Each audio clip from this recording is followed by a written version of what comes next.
resolution for the year 2018 was to read, write, and speak proficiently the ever language. Some say I heard that it is the language that will be spoken in heaven. Can you imagine the arrogance? Just because our folks supposedly lead in having more children per couple than any other group, they think they can overpopulate heaven. Well, I was bent on achieving my resolution anyway. To do this, I stole my father's Bible. Actually, thou shalt not steal. So let's just say I took my father's Bible because eventually I told him. Now, the first thing that struck me was the inscription on the Bible. Nu blah blah ye ye la. That is the ever way of saying a pamphufro or New Testament. Nu blah blah ye ye la. The name alone should have told me I was on a mission impossible. But I was foolhardy, I must admit, just because I could say Timothy Fagbala Avalia Etato Quickly Blavodeke.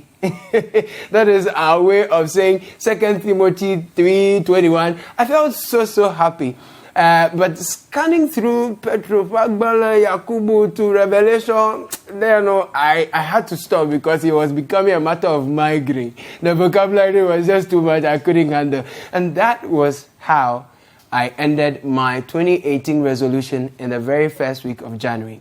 So when people say the vibes they get when 5 Evers come together and they are speaking the language is earth tremor worthy, I completely understand. I totally understand it. It's not easy at all. Friends, this is BackPage, your satirical show on Citi TV with me, Caleb Kudah. When we return from this break, Odyssey ran away. Nana apia mensa nabbed. Stay tuned.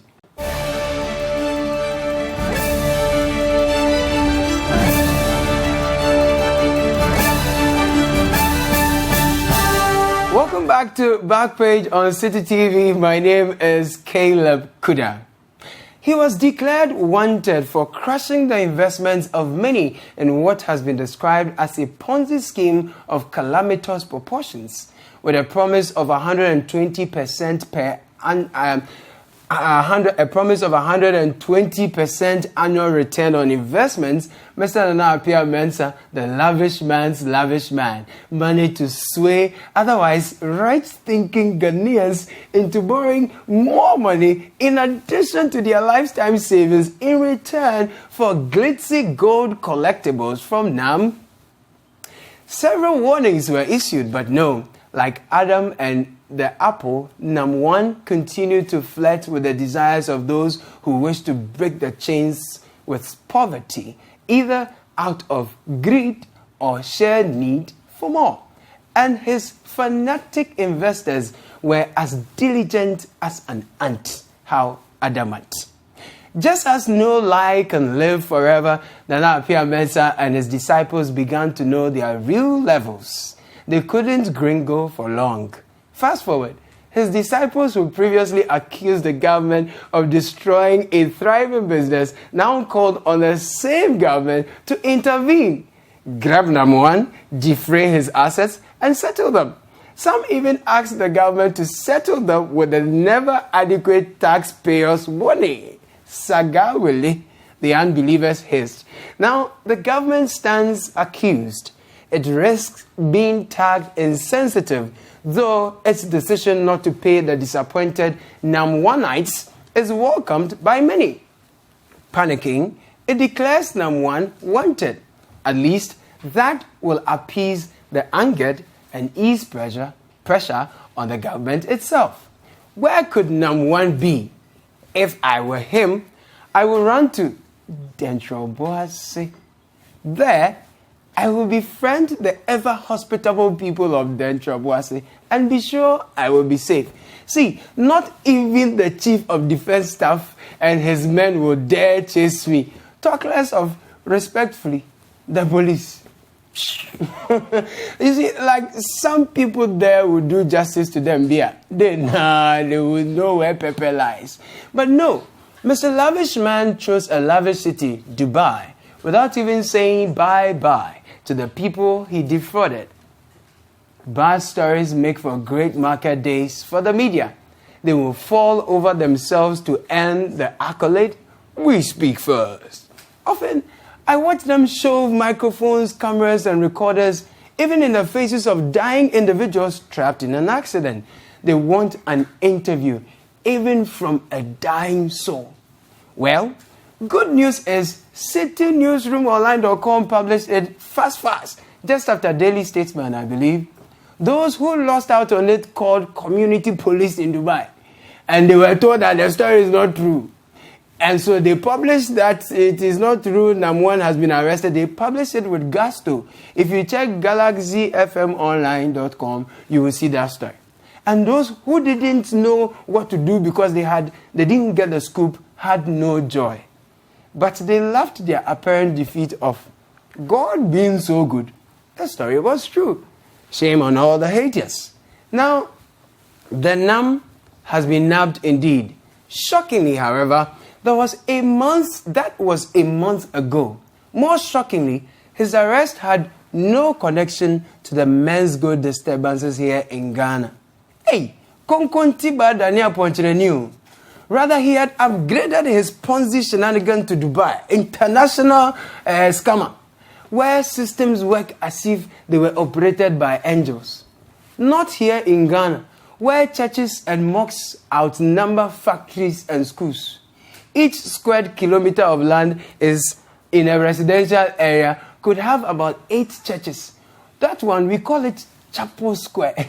And don't be deceived. The fecundity of churches and mosques, fecundity just said the multiplicity and I say the ability to born plenty, okay? The fecundity of churches and mosques in Ghana doesn't really reflect on the morals nor principles of many, including our public officials. So, how come we never knew that Nam1 was nabbed in Dubai? What is our diplomatic ties with the Emirati nation and how is it like? Why didn't they refer our citizen to us? Actually, this is an opportunity for the politician to make some money. And how can a bitterly defeated opposition keep its ways impure?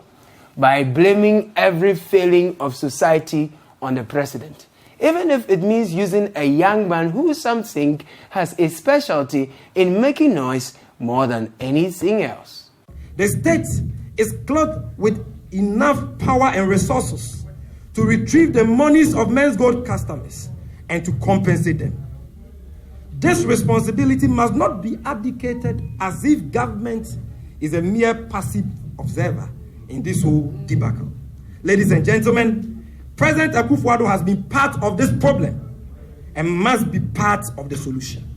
I repeat, President Akufo-Addo has been part of this problem, hence must be part of the solution. As a matter of urgency, government must take steps and ensure that Menzgold customers are paid their monies. The Menzgold problem is largely the creation of the Akufo-Addo government, as I've already intimated. This is because the many overt acts of endorsement and advertisement of Menzgold and his CEO, Nanapia Mensah, aka Nam1, by the president and his appointees, are inextricably linked to the present predicament of Menzgold customers. I must be honest, I know people whose blood pressure races for the sky anytime they hear anything Nam, Menzgold, and those sort of things. And so, because of that, I want all such persons who are watching us to take a chill pill as we go for a break.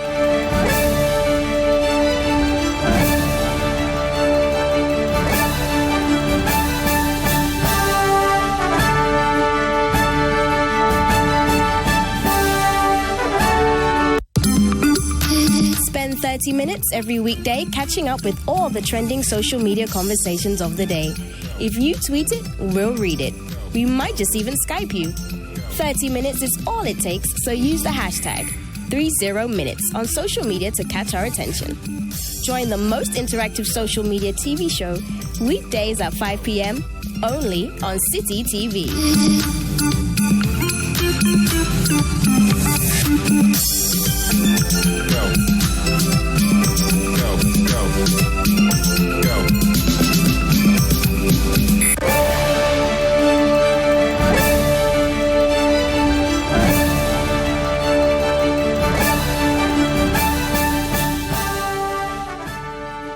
Welcome back to BackPage on Citi TV. My name is Caleb Kudah.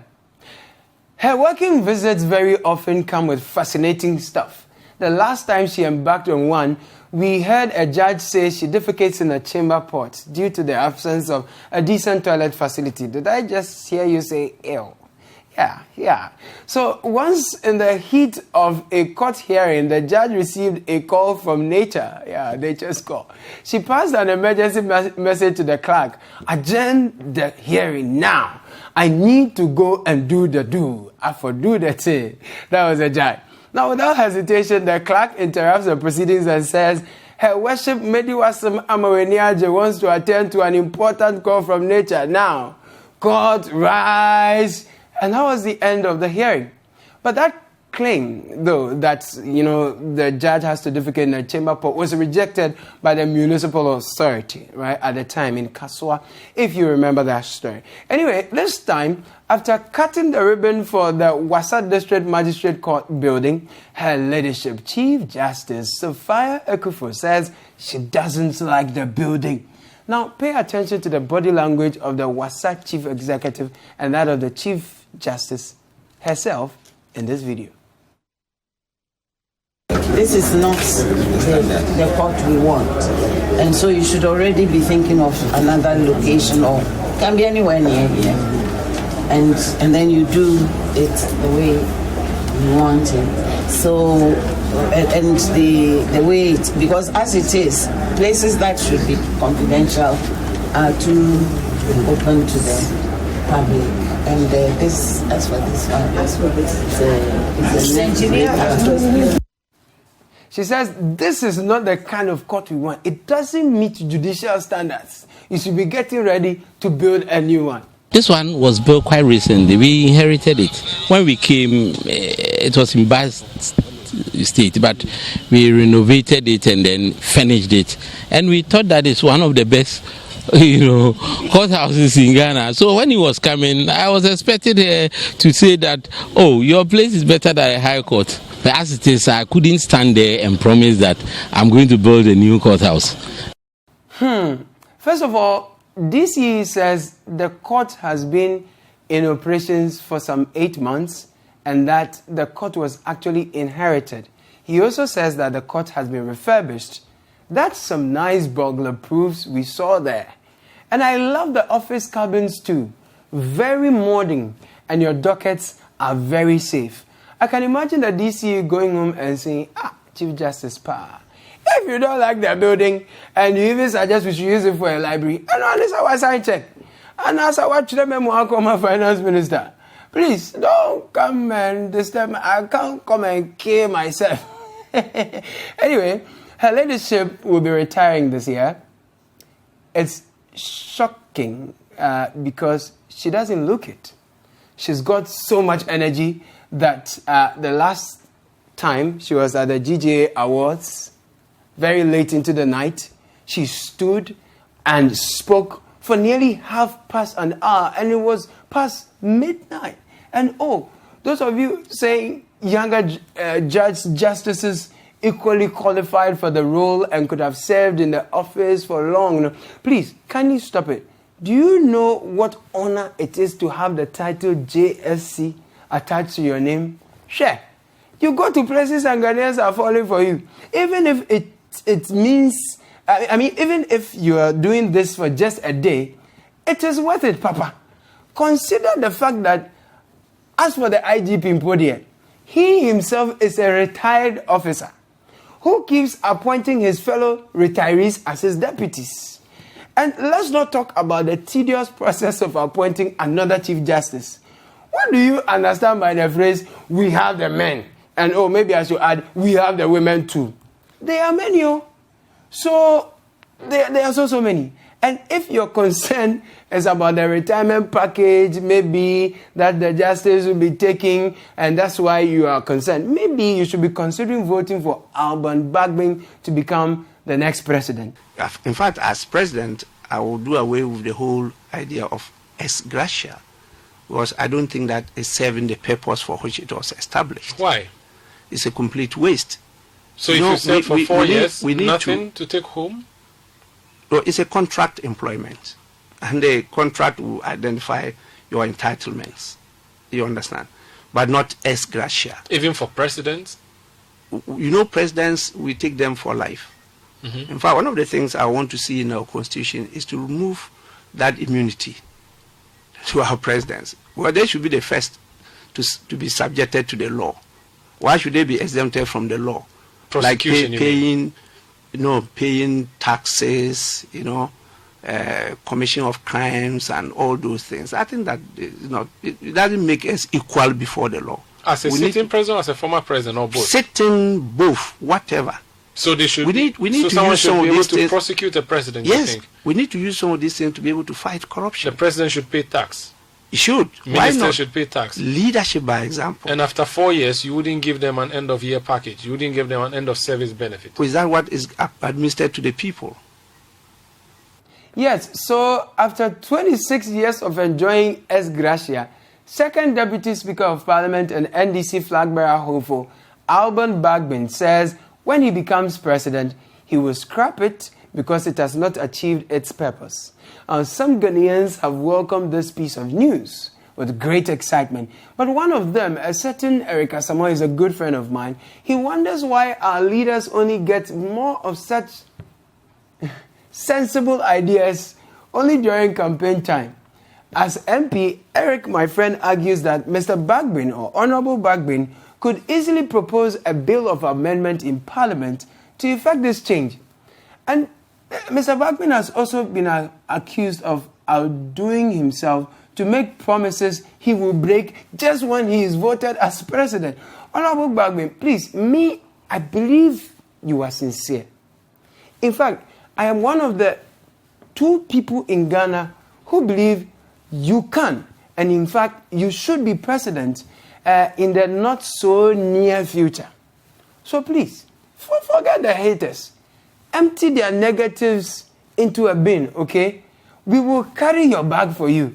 Dear Honorable Bagbin, I pledge so to you. This is BackPage, my friends. It's a satirical show on Citi TV. When we return from this break, General Mosquito's advice to followers of the NDC that will give the National Population Council stomach upset.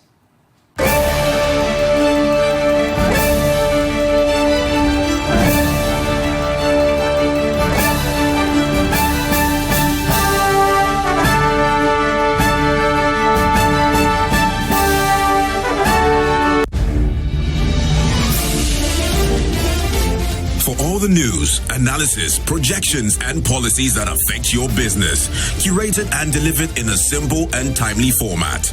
Watch Business Dashboard, your most comprehensive source of business news, every weekday at 7 p.m. only on Citi TV. Business Dashboard on Citi TV is sponsored by ADB Bank, truly a Greek and more.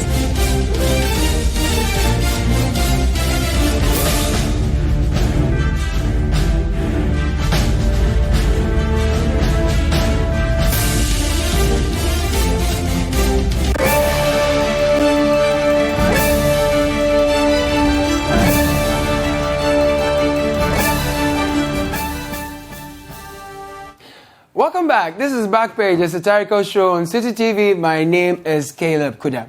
When taken seriously and advised by the respected General Secretary of the Opposition National Democratic Congress, NDC, Johnson Asiedun Ketia, will certainly give the National Population Council a lot of problems. If there is a way to even arrange marriages among your youth, the males and females, and you arrange very legitimate marriages, you are building a stronger family, and the offspring from that marriage cannot defect from the party. And so these are some of the things we keep saying. It sounds laughable, but when you go to the ground and people tell you what their needs are, you see that we are not joking. Did you see the look on the faces of the people? He knew that I thought that penny to me can see. It's obvious that for Mr. Nketia, life is all about winning elections, right? So even if it means the poor in the party should make more babies while multiplying the poverty chain just to vote for the NDC, so be it. I mean, forget about the quality of their lives. Please do not take this advice seriously. Otherwise, a future government, when we have a change in the future, a government may be compelled to change from double track to multiple crisscrossing tracks simply because there is no space in schools to teach your children. And these kids will grow up to curse you and I. I'm saying this because I remember at the Youth and Women's Conference of the NDC, they were calling the various regions by name, and they got to the Volta region, and the man who was emceeing the program said, World Bank. And everybody was excited, and that was the Volta region. And I felt depressed as a native that we would be referred to as World Bank. Like, we just they produce when we just they vote for the NDC, because anything that comes from the party, NDC, we're endorsing it, we are voting for them. Look, I think that was funny. Let's end it there. But respectfully, this is something from the General Secretary that every well-thinking Ghanaian must ignore. We're expecting General Secretaries of his stature to come and tell Ghanaian parents to educate their children, support their education, so that they become relevant people to the party and the nation. Not just encourage them to intermarry, give birth plenty. Well, let's talk about special Kwasipita, right? The special Kwasipita, away from Mr. Nketia. On his first anniversary as Special Prosecutor, some Ghanaians have renamed his title and even his office altogether. He is henceforth to be known as the Special Lamentator. And this is and the office is going to be known as the Office of the Special Lamentator. And this is the language among a section of Ghanaians, right? This is because for some Ghanaians, not even a fly that has caused financial loss to the state has been prosecuted yet. They even purport the idea that Mr. Amidu's appointment as a special prosecutor will put the fear of God into public office holders. Please, who said fear? Who was that? Because you see, one cannot really blame the former citizen vigilante, now citizen silented, when we claim to be in a hurry to build a Ghana by expanding the tax net, plugging loopholes, but starving the office that will check wastage while making a sacred building that will allegedly clean all the sins of the leaders of this nation a priority. But that is precisely why the man has been called the Special Lamentator. And these things are getting to his friends and family, especially those who care. And this includes ex-President Jerry John Rawlings. Yeah, he's been worried and asking when will his brother ever prosecute any of the former appointees, current, all of those things. But the Special Lamentator is assuring that this year, dear, be back.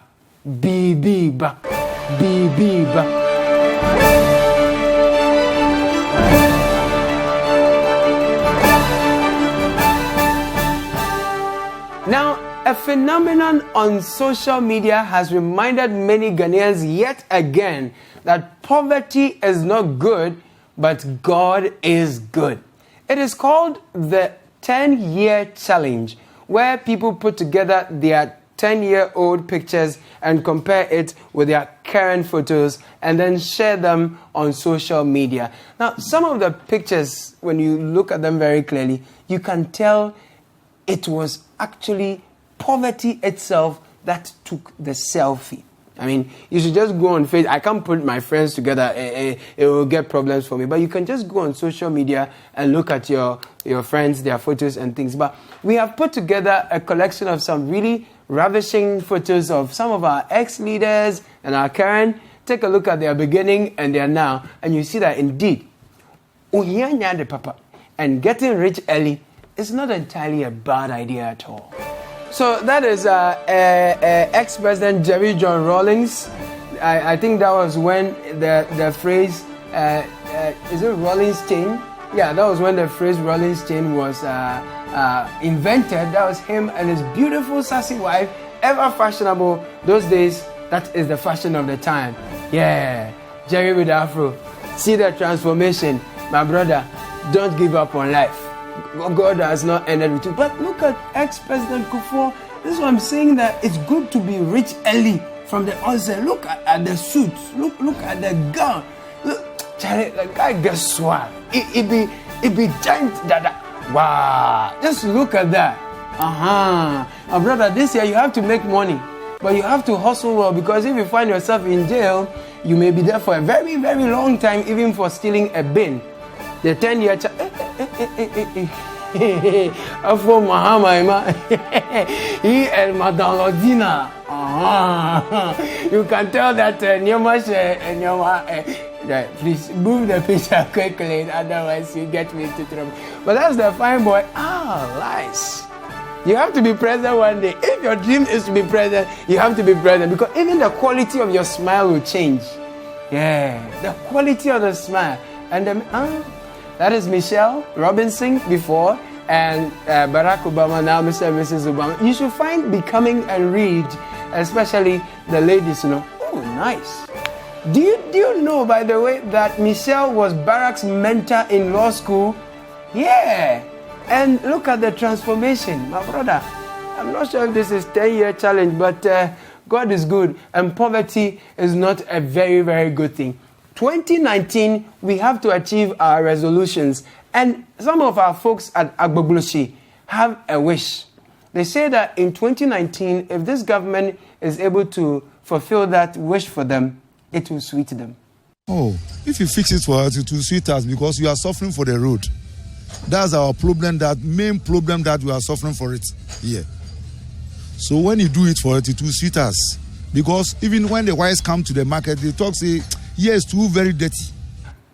Look, it will sweet us if they do the road, but it will sweet us because we are suffering for the road. I believe it is the same for people in Kwabenya, in Teshi, La Scala, Agbliza. If you go to the Eastern Corridor, Pepper Soup Road, everywhere, Western region, Northern region, Central region, everywhere the roads are bad, and everyone is calling on the government to at least make their roads better, because it will sweet them.